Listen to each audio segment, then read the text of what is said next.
क्या आपको लगता है कि मोटिवेशन का मतलब है इनाम देना, सजा देना या ज्यादा सैलरी ऑफर करना? क्या इंसानों को सिर्फ तभी काम करने की प्रेरणा मिलती है जब उन्हें बाहर से कोई फायदेमंद चीज दी जाए? Daniel H. पिंक की किताब ड्राइव इन सवालों पर गहराई से सोचने को मजबूर करती है। ये किताब बताती है कि हम जिस मोटिवेशन को आज भी रिवॉर्ड्स और पनिशमेंट से जोड़कर देखते हैं, वो मॉडल अब पुराना हो चुका है। आज की दुनिया में, खासकर क्रिएटिव और कॉग्निटिव कामों में, इंसान को मोटिवेट करने के लिए बाहरी इनाम नहीं, बल्कि अंदर से उठने वाली प्रेरणा ज्यादा असरदार होती है। डैनियल पिंक ने रिसर्च, साइकोलॉजी और बिहेवियरल साइंस के डेटा की मदद से एक नया मोटिवेशन मॉडल पेश किया है, जिसे वो मोटिवेशन 0.3 कहते हैं। ये मॉडल 3 चीजों पर टिका है। ऑटोनॉमी, यानी किसी काम को अपने तरीके से करने की आजादी। मास्टरी, यानी किसी स्किल में लगातार बेहतर बनने की चाह। और पर्पज, यानी अपने काम को किसी बड़े मकसद से जोड़ने की भावना। जब इंसान को ये तीनों मिलते हैं, तो उसे बाहर से कोई धक्का नहीं देना पड़ता। वो खुद ही आगे बढ़ता है, पूरे जुनून और डेडिकेशन के साथ। यह किताब हमें सिखाती है कि स्कूल, ऑफिस या किसी भी संस्थान में इंसानों को मोटिवेट करने के तरीके अब बदलने चाहिए। ड्राइव न सिर्फ थ्योरी बताती है, बल्कि यह भी दिखाती है कि इन नए तरीकों को कैसे असल जिंदगी में लागू किया जा सकता है।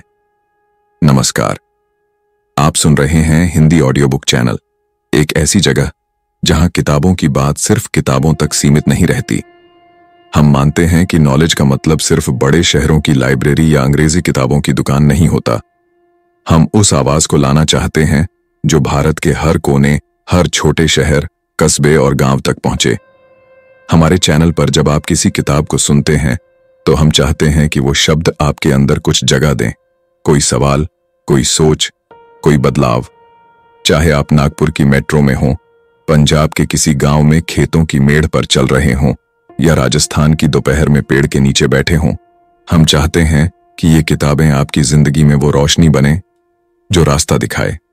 हम जानते हैं कि हर किसी के पास किताबें खरीदने का टाइम और पैसा नहीं होता, इसीलिए हम आपके लिए लाते हैं दुनिया की सबसे असरदार किताबों का सार, हिंदी में, आपकी भाषा में, ताकि हर विचार, हर शब्द सीधे दिल तक पहुंचे। ये चैनल सिर्फ ऑडियो नहीं, एक अपनापन है, आपकी अपनी लाइब्रेरी, आपकी अपनी कहानी। Chapter 1, the surprise about motivation. इंसान को मोटिवेट करने के लिए हम आमतौर पर 2 तरीकों का इस्तेमाल करते हैं, इनाम और सजा। अगर कोई बच्चा होमवर्क पूरा करता है, तो उसे टॉफी मिलती है। अगर कोई कर्मचारी टारगेट पूरा नहीं करता, तो उसकी सैलरी काटी जाती है। यही तरीका हम हर जगह अपनाते हैं, स्कूलों में, ऑफिसों में, घरों में। लेकिन डैनियल पिंक कहते हैं कि यह तरीका अब उतना कारगर नहीं रहा जितना पहले था। 20वीं सदी की शुरुआत में कामकाज का ढांचा अलग था। कारखानों में मशीनों के साथ काम करने वाले लोग थे, जहां दोहराव वाले काम होते थे। वहां बाहरी इनाम और डर से मोटिवेट करना चलता था। लेकिन आज ज्यादातर काम ऐसा नहीं है। आज इनोवेशन, प्रॉब्लम सॉल्विंग और क्रिएटिविटी की जरूरत है, और ऐसे कामों में बाहरी मोटिवेशन अक्सर उल्टा असर डालता है। इस चैप्टर की शुरुआत 1949 के एक साइकोलॉजिकल एक्सपेरिमेंट से होती है। एक रिसर्चर हैरी हर्लो ने बंदरों को एक मैकेनिकल पजल दी। उन्होंने देखा कि बंदर बिना किसी इनाम के, सिर्फ जिज्ञासा और चुनौती के चलते उस पजल को हल करने लगे। उन्हें किसी ने सिखाया नहीं, किसी ने प्रॉमिस नहीं किया कि अगर सॉल्व किया तो केला मिलेगा। वो बस करना चाहते थे। यह एक्सपेरिमेंट उस समय के वैज्ञानिकों के लिए चौंकाने वाला था। उस समय माना जाता था कि किसी भी प्राणी को काम करने के लिए 2 ही चीजें चाहिए, बेसिक जरूरतें जैसे खाना और प्यास, और बाहरी इनाम या सजा। लेकिन बंदरों ने दिखा दिया कि एक तीसरी ताकत भी है, इंटरनल मोटिवेशन। फिर 1969 में एडवर्ड डेसी नाम के एक और रिसर्चर ने इसी तरह का प्रयोग इंसानों के साथ किया। उन्होंने स्टूडेंट्स को एक पजल दी। कुछ को पैसे दिए गए हल करने के लिए और कुछ को नहीं। नतीजा ये निकला कि जिन लोगों को पैसे दिए गए थे, उन्होंने रुचि जल्दी खो दी, जबकि जिन्हें पैसे नहीं दिए गए, वो ज्यादा देर तक और ज्यादा दिलचस्पी से उस पजल में लगे रहे। इससे यह साबित हुआ कि जब हम किसी काम को सिर्फ पैसे या इनाम के लिए करते हैं तो हमारी अंदर की जिज्ञासा और क्रिएटिविटी मरने लगती है। ये चैप्टर मोटिवेशन की पुरानी सोच को तोड़ता है और यह समझाता है कि असली मोटिवेशन हमारी अंदर की इच्छा से आता है, जब हम किसी काम को खुद के लिए करना चाहते हैं, न कि सिर्फ किसी इनाम के लिए। डैनियल पिंक इसे मोटिवेशन 0.3 की शुरुआत मानते हैं, जहां इंसान सिर्फ रिएक्ट नहीं करता बल्कि खुद की सोच से, खुद की मर्जी से क्रिएट करता है। Chapter 2, the 3 elements of true motivation. पहले चैप्टर में हमने जाना कि पुरानी मोटिवेशन थ्योरी, जो इनाम और सजा पर टिकी थी, अब दुनिया के लिए पर्याप्त नहीं है। अब डैनियल पिंक हमें बताते हैं कि असली मोटिवेशन किन 3 गहराई से जुड़ी इंसानी जरूरतों पर टिका होता है। ये हैं ऑटोनॉमी, मास्टरी और पर्पज। यही 3 स्तंभ मिलकर बनाते हैं मोटिवेशन 0.3 का आधार। पहला एलिमेंट, ऑटोनॉमी। ऑटोनॉमी का मतलब है खुद से सोचकर, अपनी मर्जी से अपने फैसले खुद लेना। जब इंसान को यह आजादी मिलती है कि वो कब, कैसे, कहां और किसके साथ काम करे, तो उसका मन उस काम में पूरी तरह जुड़ जाता है। डैनियल पिंक कहते हैं कि ज्यादातर संस्थान आज भी कंट्रोल को प्राथमिकता देते हैं, जबकि इंसान को कंट्रोल नहीं बल्कि डायरेक्शन चाहिए। वो बताते हैं कि जब कर्मचारियों को अपने टाइम, टास्क, टीम और टेक्निक पर खुद फैसला लेने की छूट मिलती है, तो वो सिर्फ मेहनत नहीं करते, वो इनोवेशन लाते हैं। उन्होंने गूगल का उदाहरण दिया, जहां इंजीनियर्स को हर हफ्ते कुछ घंटे अपनी पसंद के प्रोजेक्ट पर काम करने की आजादी दी जाती है। इसी ऑटोनॉमी से जीमेल और गूगल न्यूज जैसे आइडिया निकले। यानी जब लोग खुद से काम चुनते हैं तो वो उस काम को सिर्फ नौकरी की तरह नहीं बल्कि एक मिशन की तरह करते हैं। दूसरा एलिमेंट, मास्टरी। मास्टरी का मतलब है किसी स्किल, किसी टैलेंट या किसी प्रोसेस में लगातार आगे बढ़ते जाना। इंसान के अंदर एक गहरी इच्छा होती है कि वो बेहतर बने, कुछ सीखता रहे और अपने काम में दक्षता हासिल करे। लेकिन मास्टरी एक आसान रास्ता नहीं है। इसमें निरंतर अभ्यास, धैर्य और खुद को सुधारते रहने की इच्छा चाहिए। डैनियल पिंक बताते हैं कि जब इंसान को ऐसा काम मिलता है जिसमें वो फ्लो में आ जाए, जहां टाइम का एहसास मिट जाए और वो पूरी तरह उस एक्टिविटी में डूब जाए, तो वही मास्टरी की दिशा होती है। और जब किसी संस्था या लीडरशिप का माहौल ऐसा हो जहां लोग गलतियां कर सकें, एक्सपेरिमेंट कर सकें, तो मास्टरी फलने फूलने लगती है। इसके बिना मोटिवेशन सिर्फ कुछ दिनों का जोश बनकर रह जाता है। तीसरा एलिमेंट, पर्पज। पर्पज का मतलब है काम का कोई बड़ा मकसद, कोई गहरा मतलब, कोई ऐसी वजह जो सिर्फ पैसे से आगे की बात करे। इंसान तब सबसे ज्यादा मोटिवेट होता है जब वो महसूस करता है कि उसका काम किसी बड़ी चीज का हिस्सा है, जब उसे लगता है कि वो सिर्फ मशीन का पुर्जा नहीं बल्कि किसी बदलाव का हिस्सा है।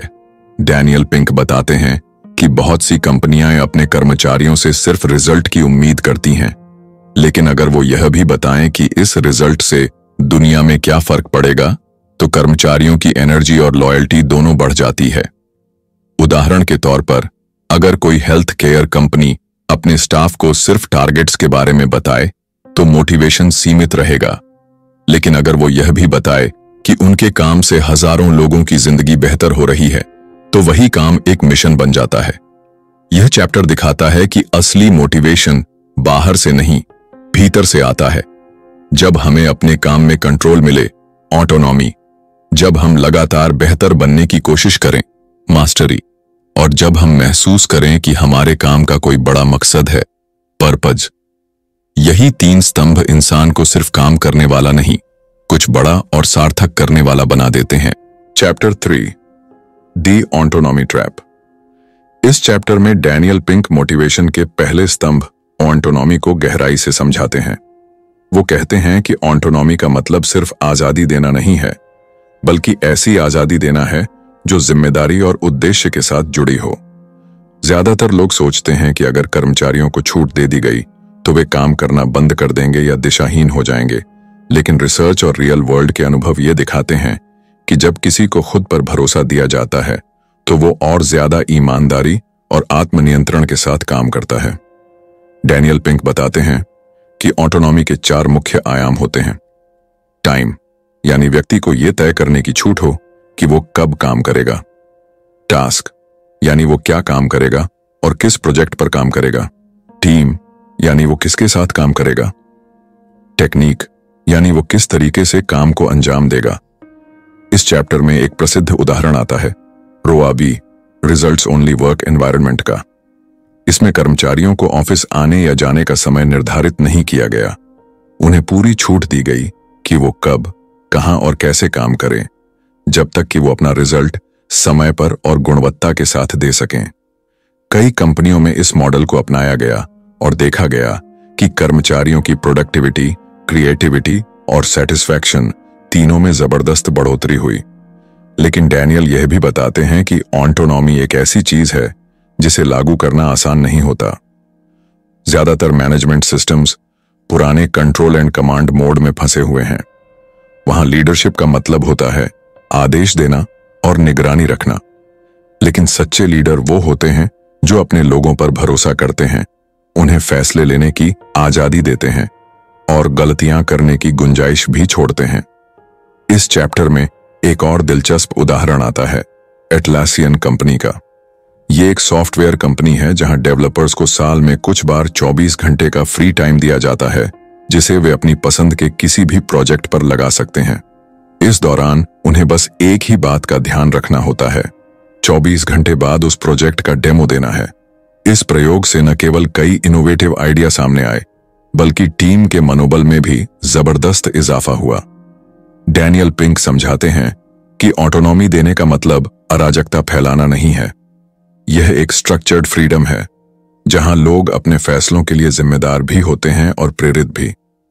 जो इंसान जबरदस्ती से काम करता है वो बस काम को पूरा करता है, लेकिन जो इंसान खुद से काम करता है वो उसमें अपना दिल लगाता है, नयापन लाता है और उसे बेहतर बनाने की कोशिश करता है।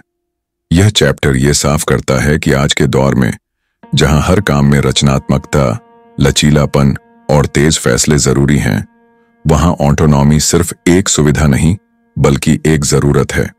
और जो संगठन अपने लोगों को इस आजादी के साथ गाइडेंस भी देते हैं वही लीडर बनते हैं, चाहे वह एक ऑफिस हो, एक स्कूल हो या एक देश। Chapter 4 the mastery mindset. इस चैप्टर में डैनियल पिंक मोटिवेशन के दूसरे महत्वपूर्ण स्तंभ मास्टरी को विस्तार से समझाते हैं। मास्टरी का मतलब है किसी स्किल, किसी क्षेत्र या किसी काम में लगातार सुधार करना, बेहतर बनना और उस प्रोसेस में खुद को पूरी तरह झोंक देना। यह एक ऐसा सफर है जिसका कोई अंत नहीं होता। मास्टरी एक मंजिल नहीं, एक सोच है, एक माइंडसेट। पिंक बताते हैं कि इंसान के भीतर यह प्राकृतिक झुकाव होता है कि वह खुद को लगातार सुधारता रहे। बचपन में हम बिना किसी इनाम या निर्देश के चलना, बोलना, चीजें पकड़ना सीखते हैं। हम गिरते हैं, उठते हैं, फिर से कोशिश करते हैं। वही मानसिकता अगर जिंदगी भर बनी रहे तो हम हर फील्ड में मास्टरी की ओर बढ़ सकते हैं। लेकिन दिक्कत यह है कि जैसे जैसे हम बड़े होते हैं हम इनाम के पीछे भागने लगते हैं और सुधार की बजाय रिजल्ट पर ध्यान केंद्रित करने लगते हैं। डैनियल पिंक कहते हैं कि मास्टरी के लिए जरूरी है कि हम इंट्रिंसिक मोटिवेशन से जुड़े रहें, वो प्रेरणा जो हमारे अंदर से आती है। जब हम सिर्फ बाहरी इनाम या मान्यता के लिए कुछ करते हैं तो हम शॉर्टकट्स लेने लगते हैं, असफलता से डरने लगते हैं और धीरे धीरे सीखने की प्रक्रिया से दूर हो जाते हैं। जबकि मास्टरी में फेल होना भी एक जरूरी पड़ाव होता है। इस चैप्टर में पिंक यह स्पष्ट करते हैं कि मास्टरी के रास्ते में 3 बड़े सच होते हैं। पहला, मास्टरी कभी पूरी नहीं होती, यह एक अंतहीन प्रक्रिया है। कोई भी व्यक्ति चाहे जितना भी अनुभवी क्यों ना हो, वो हमेशा बेहतर बन सकता है। दूसरा, मास्टरी में सबसे ज्यादा जरूरी है लगातार और ध्यानपूर्वक अभ्यास, जिसे पिंक डिलिब्रेट प्रैक्टिस कहते हैं। इसका मतलब है सिर्फ बार बार अभ्यास करना नहीं, बल्कि हर बार सुधार की सोच के साथ अभ्यास करना। तीसरा, मास्टरी के रास्ते में बहुत सी निराशाएं, असफलताएं और धीमी प्रगति होती है।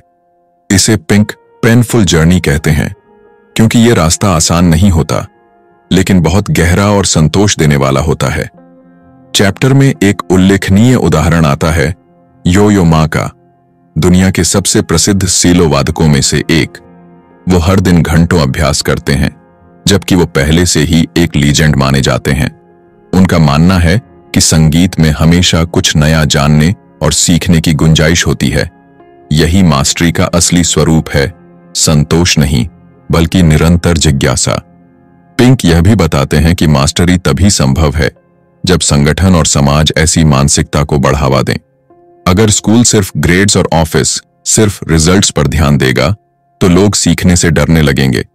लेकिन अगर माहौल ऐसा हो जहां प्रयास की सराहना हो, गलतियां सीखने का हिस्सा मानी जाए और लोग अपने स्किल्स को बेहतर बनाने में गर्व महसूस करें, तो मास्टरी का कल्चर बनता है।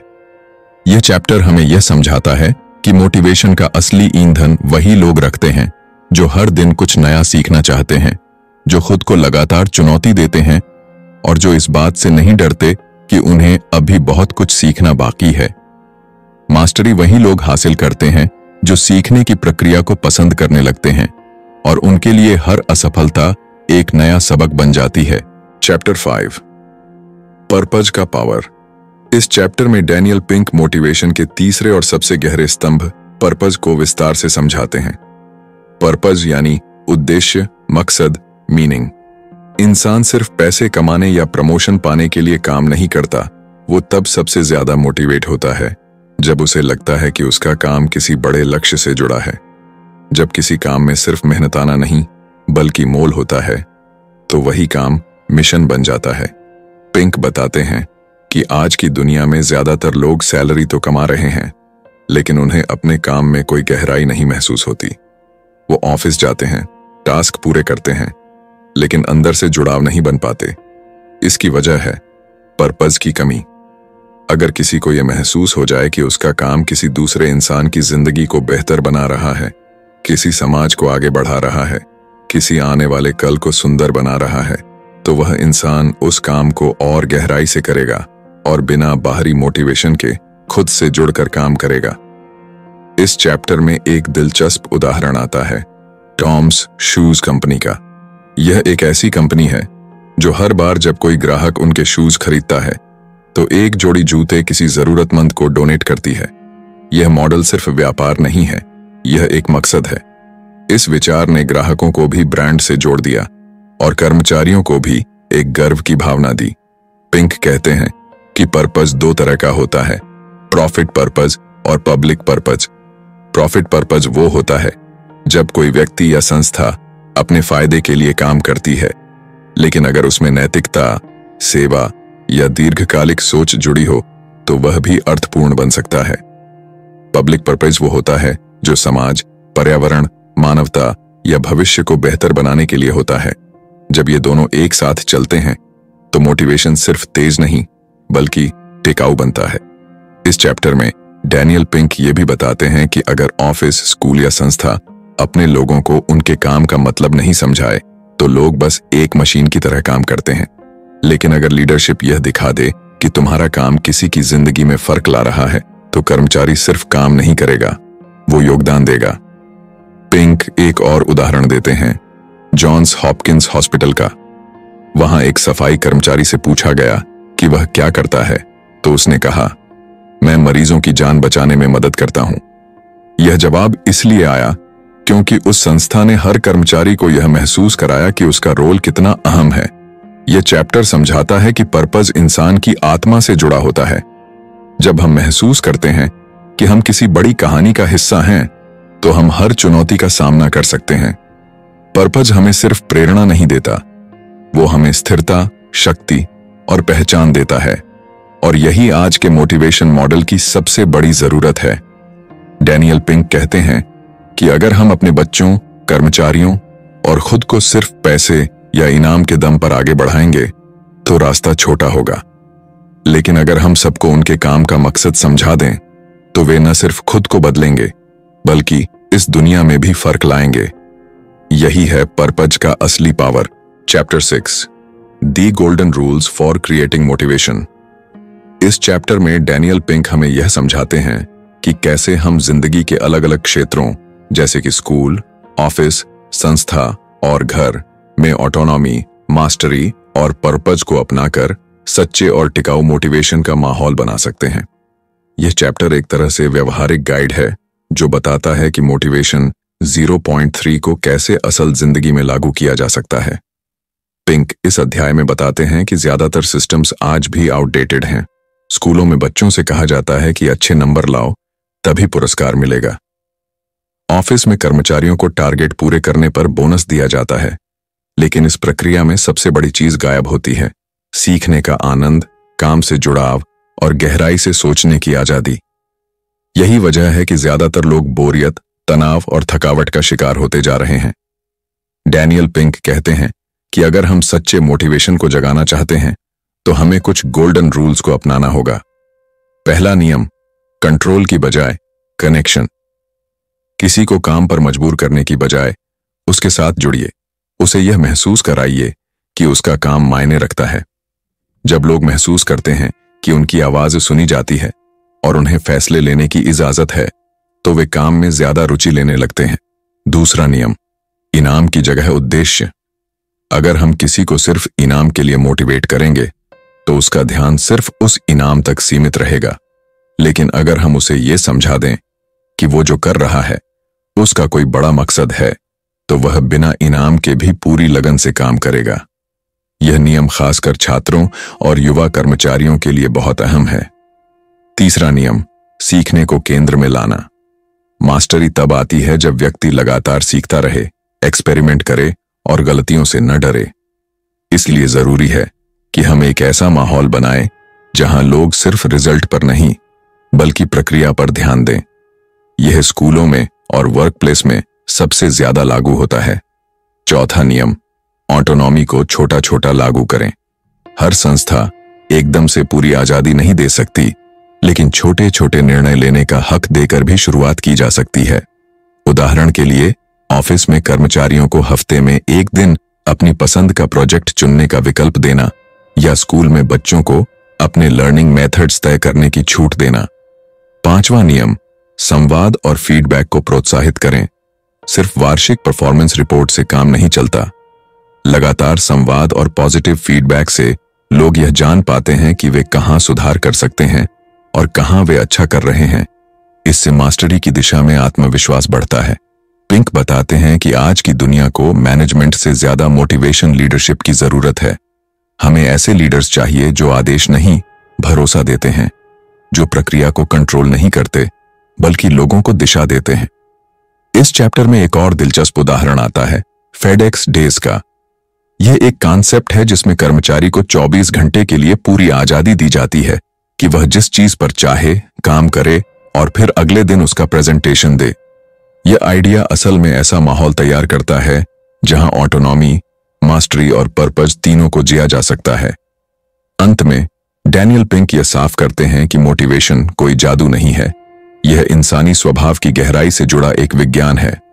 और अगर हम सही ढंग से इन नियमों को अपनाएं तो हम बच्चों को बेहतर सीखने वाले, कर्मचारियों को जिम्मेदार इनोवेटर और खुद को एक उत्साही, संतुलित और आत्मनिर्भर व्यक्ति बना सकते हैं। यही है मोटिवेशन 0.3 की असली ताकत। चैप्टर 7, डी टाइप आई और टाइप एक्स पर्सनैलिटी का फर्क। इस आखिरी चैप्टर में डैनियल पिंक मोटिवेशन की सबसे व्यक्तिगत और गहराई से जुड़ी परत को सामने लाते हैं, इंसान की मोटिवेशनल पर्सनैलिटी। वे दो तरह की पर्सनैलिटी टाइप को समझाते हैं, टाइप एक्स और टाइप आई। ये दो मानसिकताएं बताती हैं कि कोई व्यक्ति काम क्यों करता है, उसे प्रेरणा कहां से मिलती है और उसका व्यवहार बाहरी दुनिया के साथ कैसा होता है। टाइप एक्स यानी एक्सट्रिंसिक मोटिवेशन वाला इंसान, इस तरह के व्यक्ति का मुख्य फोकस होता है बाहरी इनाम, पैसा, पद, मान्यता, पुरस्कार। वो उस काम को करना पसंद करता है जिससे उसे तात्कालिक और स्पष्ट फायदा मिले। वो आगे बढ़ने की कोशिश करता है, लेकिन उसका हर कदम एक सवाल से जुड़ा होता है, मुझे इससे क्या मिलेगा। ऐसे लोग कई बार सफलता भी हासिल कर लेते हैं, लेकिन वे अक्सर असंतोष, तनाव और प्रतिस्पर्धा की दौड़ में फंस जाते हैं। टाइप आई यानी इंट्रिंसिक मोटिवेशन वाला इंसान, इस तरह के व्यक्ति का फोकस होता है सीखना, बढ़ना, योगदान देना और किसी मकसद को पूरा करना। ये लोग अपने काम में खुद को ढूंढते हैं और उनके लिए संतोष का स्रोत होता है खुद में सुधार देखना। वे सफलता को सिर्फ बाहरी मानकों से नहीं बल्कि अपनी ग्रोथ और इम्पैक्ट से मापते हैं। उनका सवाल होता है, मैं इससे क्या सीख सकता हूं, या मैं इसका क्या मतलब समझता हूं। डैनियल पिंक ये साफ करते हैं कि टाइप आई कोई जन्मजात विशेषता नहीं है, यह एक मानसिक आदत है जो विकसित की जा सकती है। कोई भी इंसान, चाहे वो किसी भी उम्र या प्रोफेशन में हो, खुद को टाइप एक्स से टाइप आई में बदल सकता है, अगर वो अपने काम को केवल पैसे और पुरस्कार से हटाकर किसी अर्थ, उत्सुकता और आत्म सुधार की दिशा में मोड़ दे। इस चैप्टर में डैनियल पिंक टाइप आई मानसिकता विकसित करने के लिए कुछ खास व्यवहारिक रणनीतियां भी सुझाते हैं। 1. खुद से जुड़े सवाल पूछें। हर बार जब आप कोई निर्णय लें तो ये सोचें कि यह आपके सीखने, योगदान या उद्देश्य से कैसे जुड़ा है। इससे आपकी सोच बाहरी नहीं, अंदर की ओर केंद्रित होगी। 2. अपनी ऑटोनॉमी बढ़ाने के तरीके खोजें। चाहे आप किसी संस्था में काम करते हो या खुद का बिजनेस करते हो, ऐसे छोटे छोटे क्षेत्र खोजिए जहां आप अपने तरीके से काम कर सकते हैं। अपनी टाइमिंग, तकनीक या कार्यशैली में लचीलापन लाइए। 3. सीखने को आदत बनाइए। हर दिन कुछ नया सीखने की आदत डालिए। किताबें पढ़िए, कुछ नया ट्राई करिए और जो चीजें कठिन लगें उन्हीं में घुस जाइए। मास्टरी की भावना धीरे धीरे आपके भीतर जड़ें जमा लेगी। 4. अपने काम को किसी बड़े मकसद से जोड़िए। अगर आप एक शिक्षक हैं तो सोचिए कि आपके पढ़ाए बच्चे भविष्य में क्या बदलाव ला सकते हैं। अगर आप इंजीनियर हैं तो अपने बनाए पुल, सड़क या सिस्टम को लोगों की जिंदगी से जोड़कर देखिए। ऐसा सोचने से काम सिर्फ जिम्मेदारी नहीं, एक पवित्र जिम्मेदारी बन जाता है। इस चैप्टर में डैनियल यह भी कहते हैं कि टाइप एक्स मानसिकता ने 20वीं सदी को तो चलाया, लेकिन 21वीं सदी को आगे बढ़ाने के लिए टाइप आई सोच की जरूरत है, क्योंकि आज की दुनिया में सिर्फ मेहनती नहीं, जागरूक और उत्साही लोग चाहिए जो अपने भीतर से प्रेरित होकर कुछ नया सोचें, बनाएं और बांटें। अंत में पिंक यह भी स्पष्ट करते हैं कि टाइप आई लोग जरूरी नहीं कि इनाम या पैसा न चाहते हों। वे भी अच्छा वेतन, प्रशंसा और सुविधा चाहते हैं, लेकिन वो इन सबको उत्पाद मानते हैं, उद्देश्य नहीं। उनके लिए असली इनाम है काम में अर्थ, अपनेपन का एहसास और वह संतोष जो सिर्फ भीतर से आता है। यह आखिरी चैप्टर न सिर्फ मोटिवेशन को समझने की समापन कड़ी है, बल्कि यह हमें अपनी सोच को देखने का नया तरीका देता है। यह हमें कहता है कि अगर हम जिंदगी में गहराई, सच्ची प्रेरणा और संतुलन चाहते हैं तो हमें खुद को टाइप आई बनाना होगा, एक ऐसा इंसान जो बाहर से नहीं, अंदर से चलता है। यही है ड्राइव का असली सार। तो दोस्तों, आपने सुनी ड्राइव किताब की वो यात्रा जो हमें बाहर की मोटिवेशन की दुनिया से उठाकर हमारे अंदर के उस कोने तक ले गई जहां सच्चा जोश पलता है। इस किताब ने हमें बताया कि मोटिवेशन सिर्फ बोनस, प्रमोशन या सज्जा से पैदा नहीं होता। वो तब आता है जब हमें अपने काम में आजादी महसूस हो, हम उसमें निपुण बनना चाहें और हमारे काम का कोई बड़ा मकसद हो। डैनियल पिंक ने बहुत ही सरल शब्दों में हमें ये समझाया कि कैसे हम अपने बच्चों को, कर्मचारियों को, साथियों को और सबसे जरूरी खुद को बेहतर तरीके से मोटिवेट कर सकते हैं। ये किताब सिर्फ काम करने का तरीका नहीं बदलती, ये सोचने का तरीका बदल देती है। आप अभी सुन रहे थे हिंदी ऑडियो बुक चैनल, आपके अपने शहर, अपनी मिट्टी और अपने बोलचाल की जुबान से जुड़ा एक ऐसा प्लेटफॉर्म जो किताबों को आपके दिल और जिंदगी से जोड़ने की कोशिश करता है। हमारे यहाँ कहानियां सिर्फ कहने के लिए नहीं होती, हम उन्हें महसूस करते हैं। जब आप किसी खेत में मोबाइल पर काम करते हुए हमें सुनते हैं या रात की पाली में किसी निर्माणाधीन मेट्रो स्टेशन पर ईयरफोन लगाकर इस आवाज से जुड़ते हैं, तो हमें लगता है कि हमारी मेहनत सार्थक हो रही है। हमारा चैनल सिर्फ एक डिजिटल स्पेस नहीं है, यह एक भावना है जो हर उस इंसान से जुड़ती है जो अपने जीवन को बेहतर बनाना चाहता है, सीखना चाहता है, लेकिन उसके पास न समय है, न किताबें, न ही कोई लाइब्रेरी। यहां हम उस गांव को भी साथ जोड़ते हैं जहां बिजली 2 घंटे आती है, और उस शहर को भी जहां ट्रैफिक जाम में फंसे लोग कुछ अच्छा सुनना चाहते हैं। यहां दिल्ली का युवा भी है जो किसी कंपटीशन की तैयारी कर रहा है, और बंगलुरु का इंजीनियर भी है जो वीकेंड पर किताबों की दुनिया में खोना चाहता है। हमें मालूम है कि आप में से कई लोग रोजाना 8-10 घंटे की मेहनत करते हैं, कभी हेलमेट लगाकर, कभी खेत में हल चलाते हुए, कभी अस्पताल में सेवा करते हुए।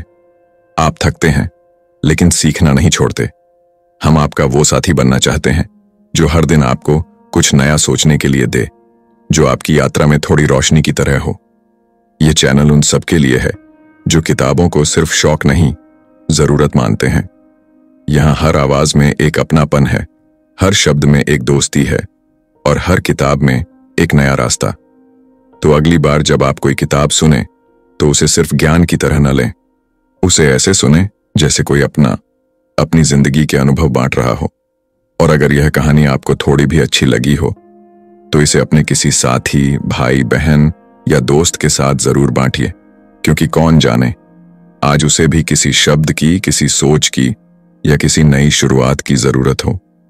फिर मिलेंगे एक नई किताब के साथ, नई बातें, नए ख्याल और वही पुराना अपनापन लेकर। तब तक पढ़ते रहिए, सुनते रहिए और दिल से जुड़े रहिए हिंदी ऑडियो बुक चैनल के साथ, जहां हर कहानी सिर्फ कहानी नहीं होती, वो होती है जिंदगी की आवाज।